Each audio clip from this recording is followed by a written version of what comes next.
नमस्कार, मैं मोंटी राठौड़। नमस्कार, मैं मनीषा शर्मा। कोरोना की खास चर्चा पर आज कोरोना वायरस और महिलाओं की स्थिति पर विशेष।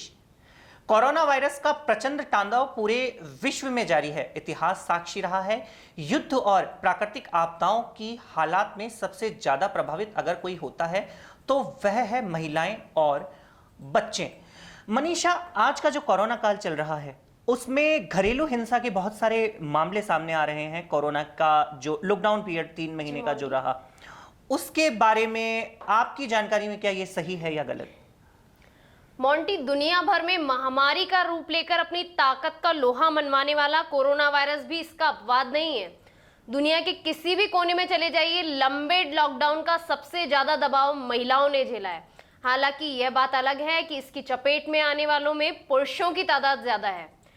कोरोना के इस छोटे से वायरस ने जब से महामारी का विकराल रूप लिया है, तब से भारतीय परिवारों में अगर कोई सबसे ज्यादा प्रभावित हुआ है तो वो है महिलाएं। इतने लंबे लॉकडाउन में जब पति और बच्चों के अलावा घर के बाकी सदस्य भी घर में ही कैद हो गए तो काम का बोझ भी अतिरिक्त रूप से बढ़ गया। कई घरों में जहां काम करने के लिए घरेलू नौकरानी की मदद ली जाती थी, अब वह भी बंद हो गई। अब उन्हें वे सब काम करने पड़ रहे हैं जिनके लिए उन्हें घरेलू नौकरानी से मदद मिल जाया करती थी। लेकिन इस वक्त में जब घरेलू नौकरानी अभी काम के लिए नहीं आ सकती है, ऐसे में दोहरी मार पड़ रही है नौकरी पेशा महिलाओं पर। अब उन्हें घर के काम के साथ साथ घर से भी काम करना पड़ रहा है।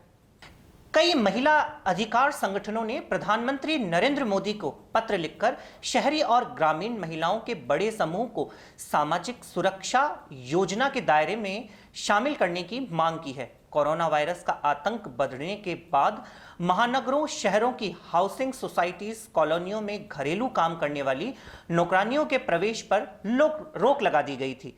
कईयों ने डर के मारे खुद आने से मना कर दिया। ऐसे में लाखों की तादाद में नौकरी पेशा महिलाओं के लिए समस्या दुगनी हो गई थी। अब उन्हें घर की जिम्मेदारियां भी संभालनी है और घर से ही दफ्तर का काम भी करना है। अब बात करते हैं घरेलू हिंसा की। इस कोरोना काल में महिलाओं के खिलाफ घरेलू हिंसा में भी इजाफा हुआ है। राष्ट्रीय महिला आयोग ने भी लॉकडाउन के दौरान शिकायतों में इजाफा दर्ज किया है। 26 मार्च से लेकर 16 अप्रैल के बीच, मतलब लॉकडाउन के शुरुआती 3 हफ्तों में ही महिला आयोग में घरेलू हिंसा के 239 मामले दर्ज हुए हैं। यह उन 123 मामलों से कहीं ज्यादा हैं जो लॉकडाउन शुरू होने से पहले उस महीने में आए थे। मनीषा, राजधानी दिल्ली के अशोक यूनिवर्सिटी के अर्थशास्त्र की प्रोफेसर अश्विनी देशपांडे का कहना है कि ऐसा लगता है कि लॉकडाउन की वजह से दुर्व्यवहार करने वाले लोग निराश और हताश महसूस कर रहे हैं। यही हताशी वह अपने साथी या बच्चों पर हिंसा के रूप में निकाल रहे हैं, क्योंकि घरों में रहकर 3 महीने लोग इतने परेशान, झुंझला गए हैं कि उसका आकलन भी नहीं किया जा सकता है। बिल्कुल सही कहा मोंटी आपने। ऐसा नहीं है कि ऐसा सिर्फ भारत में ही हो रहा है। संयुक्त राष्ट्र के महासचिव एंटोनियो गुटेरेश ने अप्रैल की शुरुआत में कहा था कि लॉकडाउन के दौरान दुनिया भर में घरेलू हिंसा के मामले में भयानक वृद्धि हुई है। संयुक्त राष्ट्र के मुताबिक लेबनान और मलेशिया में हेल्पलाइन पर आने वाले कॉल्स की संख्या इन महीनों में पिछले साल के मुकाबले दोगुनी हो गई और वहीं चीन में तो इसकी संख्या तिगुनी हो गई है। अक्सर पुलिस को इन मामलों की जानकारी सबसे पहले मिलती है और ऐसा माना जाता है कि वैसे मामलों में औरतों को लेकर गैर सहानुभूतिपूर्ण रवैया अपनाते हैं। वैसे भी अभी पुलिस फोर्स पर लॉकडाउन की वजह से अतिरिक्त बोझ है, तो क्या ये मान लिया जाए कि महिलाओं का जीवन भी लॉकडाउन की तरह से अनिश्चित बन गया है? इस बारे में आप क्या कहेंगे मोंटी?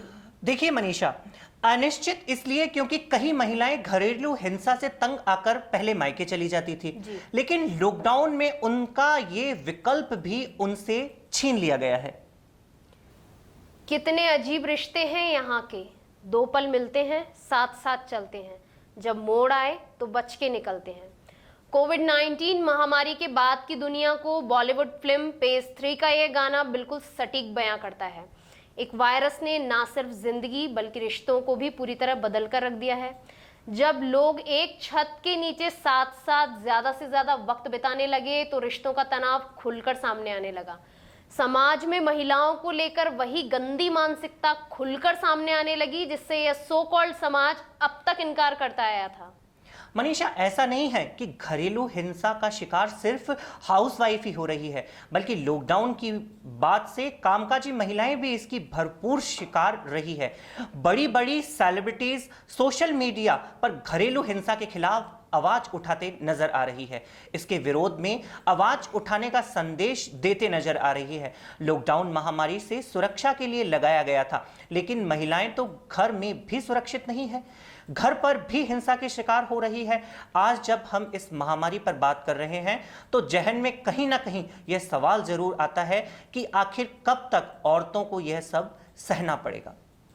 मोंटी, इसका जवाब है कि जब तक आप खुद अपनी कीमत नहीं पहचानते तब तक आपको ये सब सहना पड़ेगा।